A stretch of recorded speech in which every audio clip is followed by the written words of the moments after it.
Art critic Richard Fitzwilliams joins me now from London to talk more about this. Richard, it's very hard not to get annoyed and even laugh. How does this go so horribly wrong?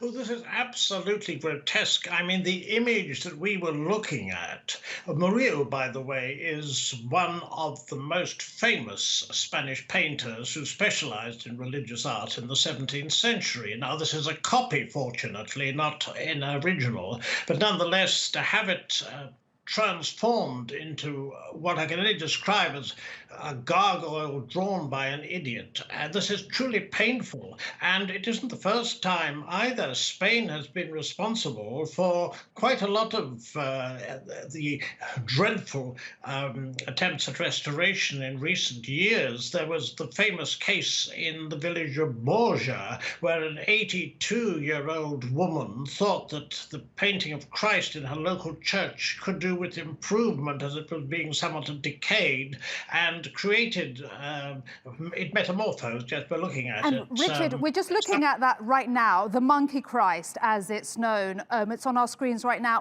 What happened there? How did that go so incredibly wrong?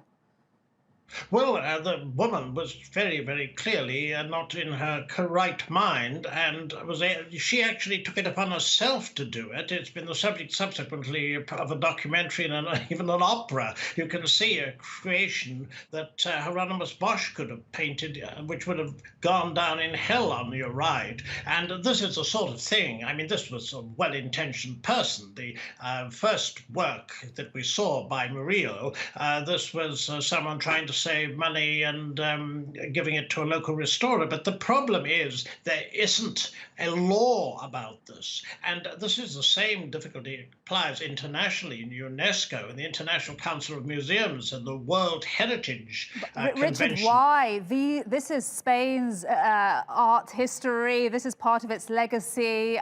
People go and pay lots of money to visit the amazing museums in Spain. Why does it go so wrong? Why isn't there legislation, regulation?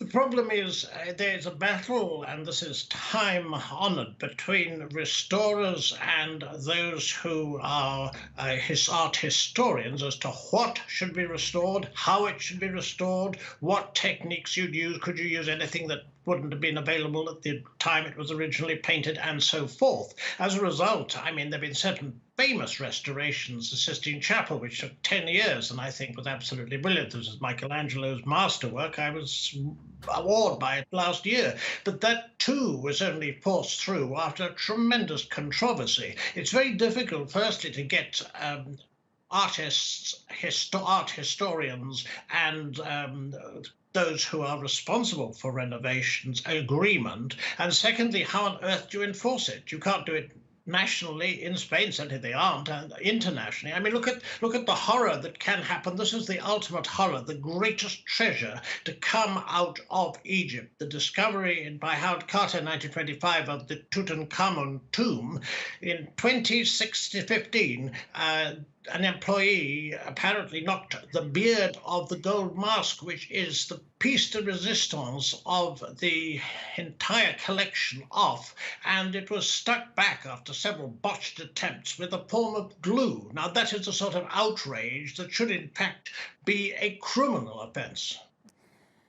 Richard, I'm sure there are a lot of people that agree with you. Richard Fitzwilliams, thank you very much indeed. And just a reminder, you can see the Immaculate Conception from Murillo hanging in Spain's El Prado Museum.